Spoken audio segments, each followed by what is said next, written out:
Hasta ahora, la máxima manifestación en ciencia ficción ha sido medida en warps, donde en teoría se podría viajar en instantes a otra galaxia. Sin embargo, aún a esa velocidad, tomaría miles de años el alcanzar tan siquiera los lugares captados por los telescopios más poderosos. Pero en este vídeo de hoy, se presentarán las distancias y espacio-tiempos de una manera acelerada, tanto que llegaremos al final del tiempo donde no habrá más futuro. ¿O lo habrá? Brindemos para el hoy. El mañana no existe aún.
The Holocene has ended.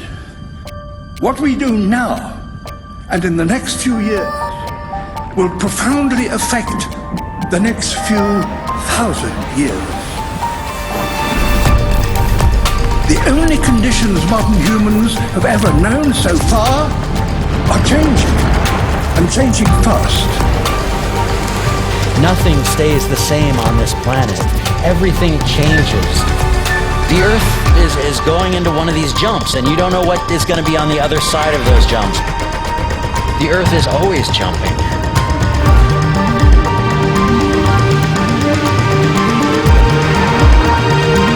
Things move on this planet. Things are not still. Everything is turning.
As it begins to run out of fuel, the sun won't simply fade away to nothing.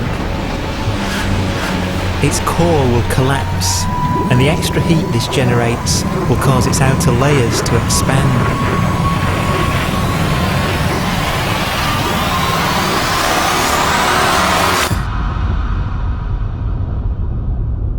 The sun is now dead. It remains slowly cooling in the freezing temperatures of deep space.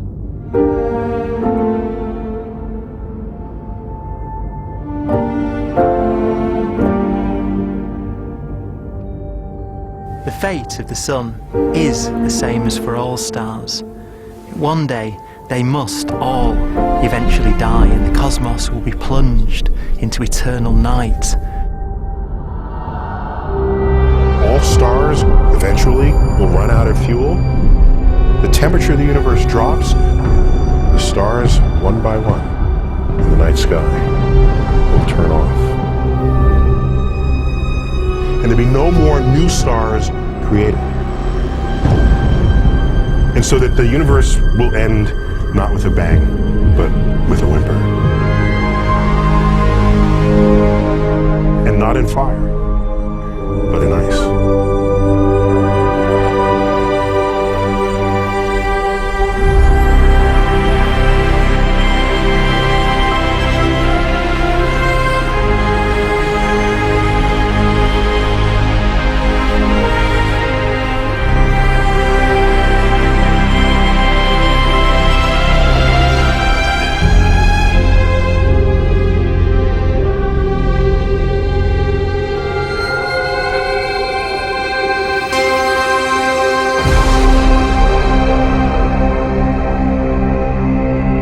With no fuel left to burn, a white dwarf's faint glow comes from the last residual heat from its extinguished furnace.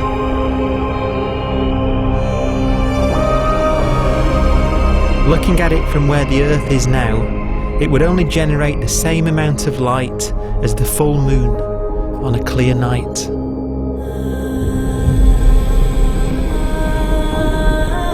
The faint glow of white dwarfs will provide the only illumination in a dark and empty void littered with dead stars and black holes.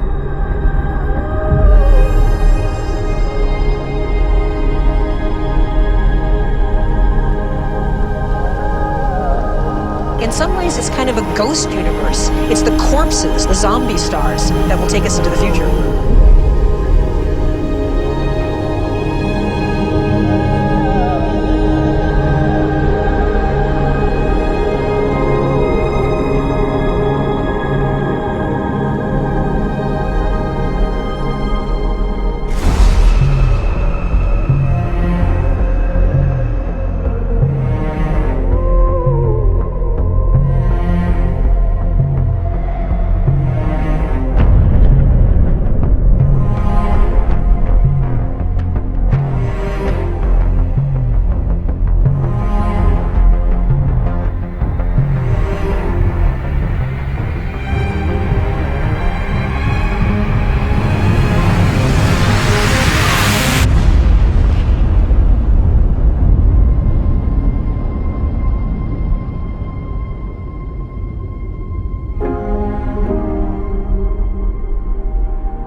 A black dwarf will be the final fate of those last stars, white dwarfs that have become so cold that they barely emit any more heat or light.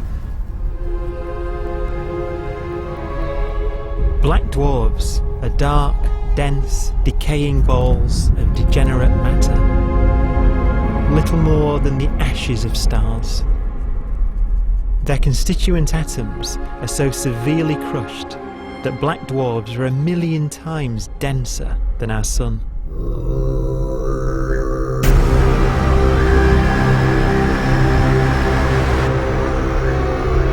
Stars take so long to reach this point, we believe there are currently no black dwarfs in the universe.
we have a pace of life that's based on really the energy available to us now.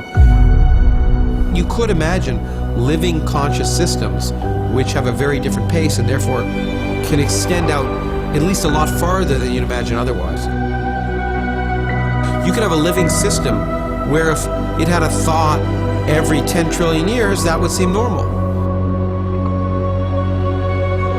Even if our life dies out, one could imagine at some time arbitrarily far in the future, a fluctuation occurs which allows intelligent life to exist again for a little while. So you might have islands in time of intelligence.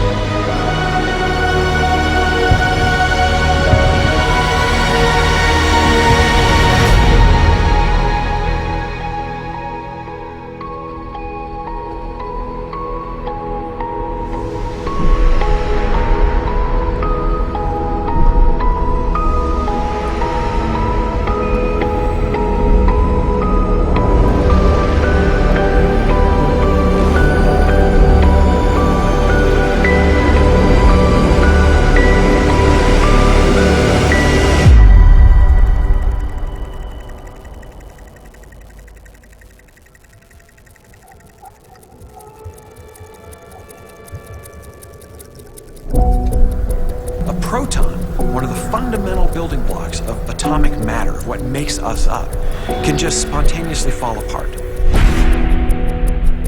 Any material that evades the pull of a black hole eventually dies away as its protons disintegrate.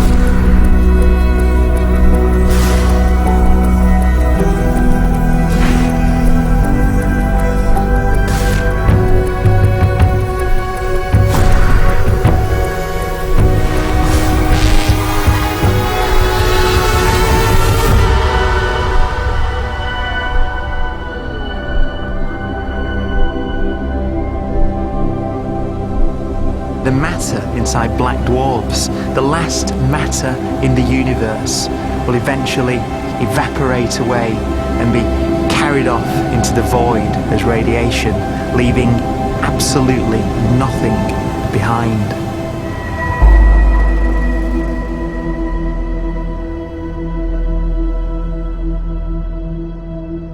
With the black dwarfs gone, there won't be a single atom of matter left. All that will remain of our once rich cosmos will be particles of light and black holes.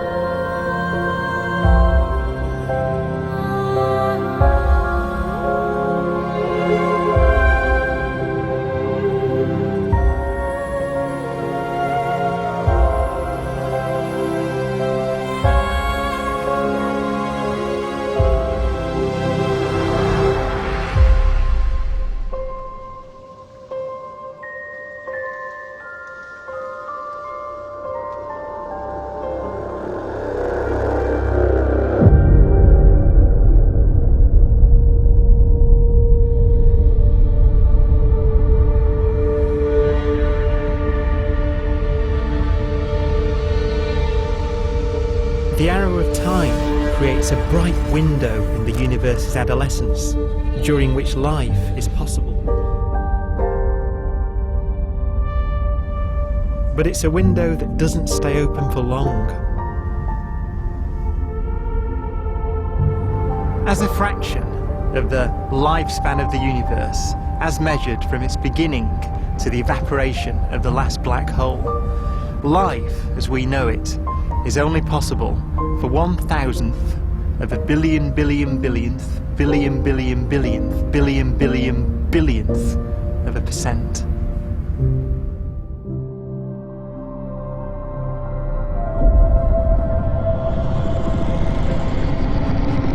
Black holes become the fundamental building block of the universe. A galaxy will basically be a supermassive black hole in a center with smaller black holes orbiting it.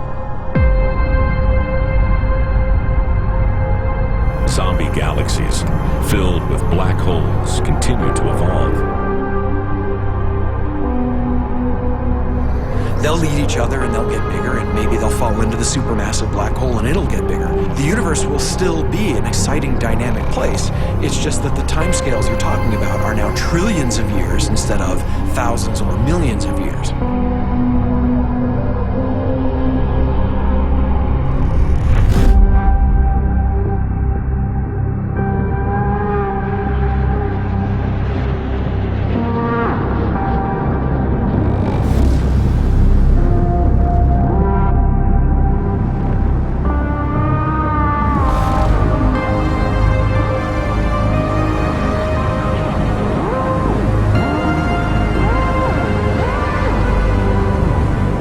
Black holes can bang on space-time like mallets on a drum.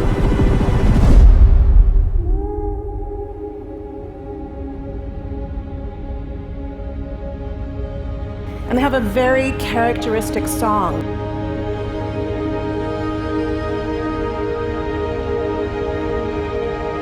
Imagine two black holes that have lived a long life together. At the end of their lives, they're going around each other, crossing thousands of kilometers in a fraction of a second. As they do so, they leave behind in their wake a ringing of space, an actual wave on space-time.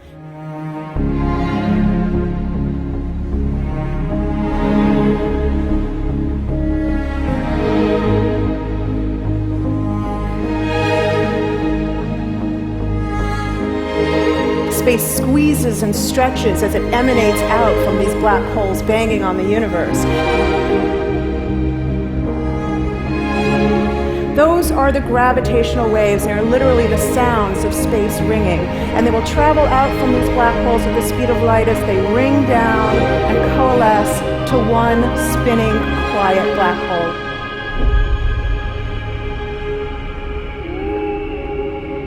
If you were standing near enough, your ear would resonate with the squeezing and stretching of space. You would literally hear the sound.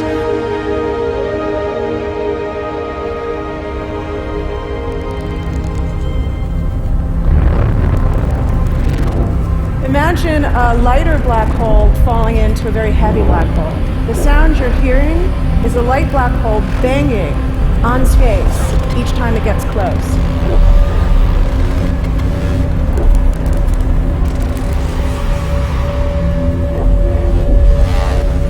As it falls in, it gets faster and it gets louder.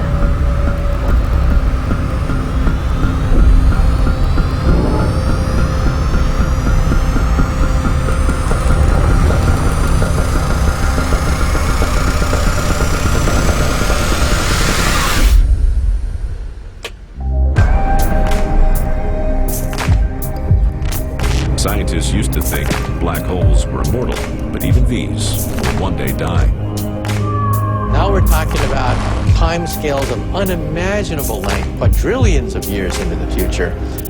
On that timescale, even the black holes begin to evaporate.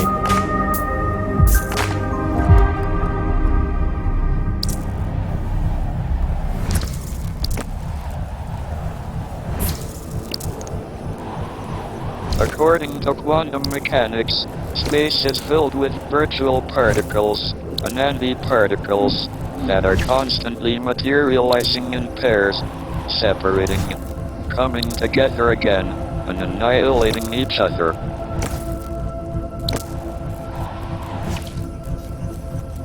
In the presence of a black hole, one member of a pair of virtual particles may fall into the hole, leaving the other member without a partner with which to annihilate. The forsaken particle appears to be radiation emitted by the black hole. And so, black holes are not eternal. They evaporate away at an increasing rate until they vanish in a gigantic explosion.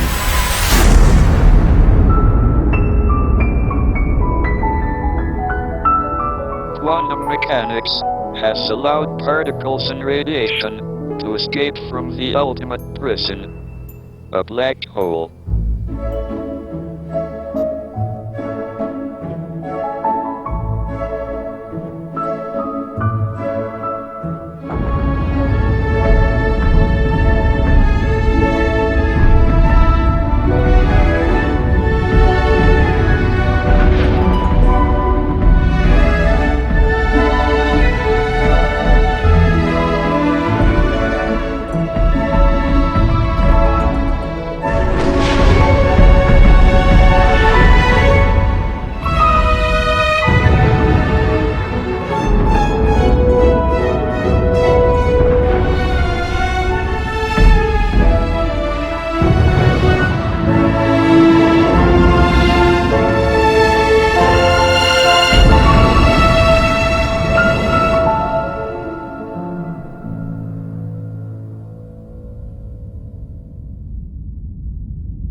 Philosophers and poets have asked the question, will the world end in fire or ice?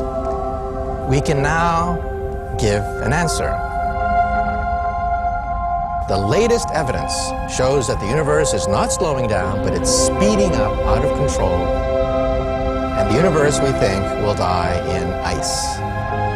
Trillions upon trillions of years from now.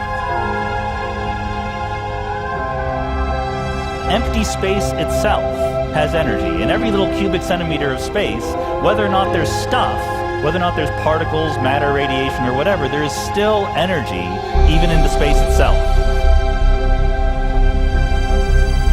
And this energy, according to Einstein, exerts a push on the universe. What is the weird stuff that's accelerating the universe? We call it dark energy. And this stuff is the dominant stuff of the universe. Almost 3/4 of the matter-energy content of the universe is this dark energy. And we don't know what it is. Dark energy, unlike matter or radiation, does not dilute away as the universe expands.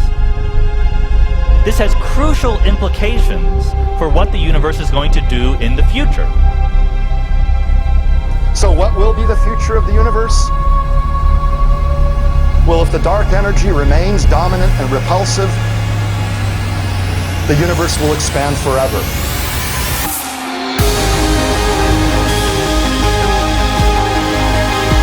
Faster and faster and faster with time. A runaway universe. 70% of the energy of the universe resides in empty space, and we don't understand why. But we do know what will happen. If that energy continues to be there, the universe will become cold and dark and empty. That's the future as it might be. We don't know because we don't yet understand the nature of dark energy. Until we do, we won't know the future. We won't even understand our own origins, and that's why we want to know and study this subject.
forecast does seem to be for an ever colder, ever emptier universe.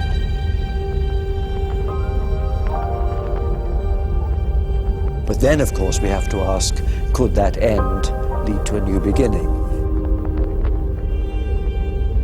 And there are ideas whereby what actually is the end of our universe could in some sense be linked to the beginning of a new one.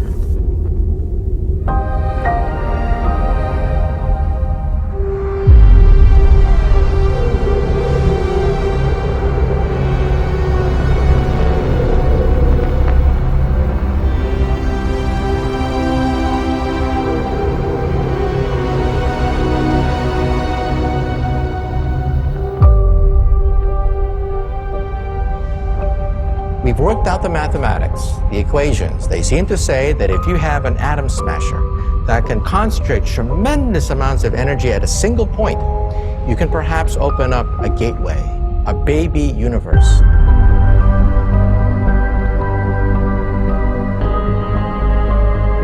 Facing the death of everything there is, this perhaps is their only possibility of escape.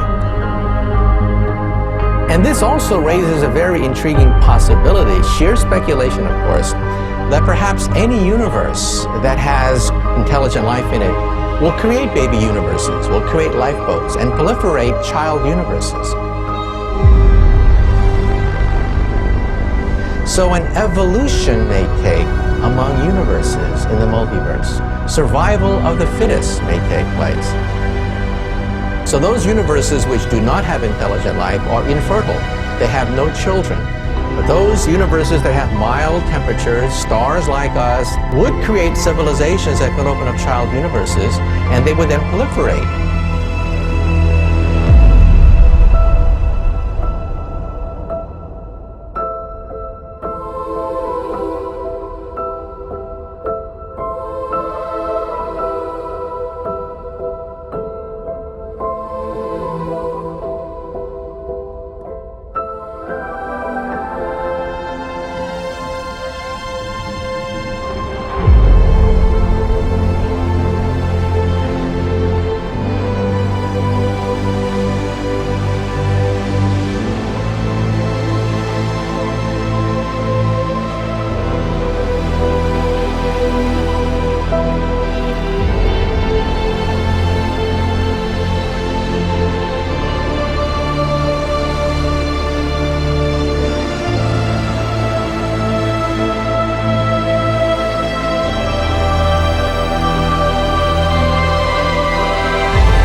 After an unimaginable length of time, even the black holes will have evaporated and the universe will be nothing but a sea of photons gradually tending towards the same temperature as the expansion of the universe cools them towards absolute zero.